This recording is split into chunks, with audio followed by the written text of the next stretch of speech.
Moving down to the lower screen, you have the ability of changing temperature, interior temperature. A little force there. Automatic climate control, syncing temperature for passenger and driver, heated seats, cooled seats if it's equipped, and you can turn on both at the same time.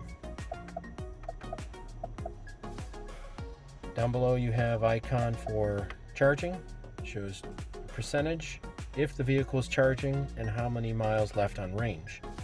If we were plugged into a charging station, you have the ability of direct charging, which is charge now, soon as possible to 100%, which we're not plugged in, so you do not have that icon.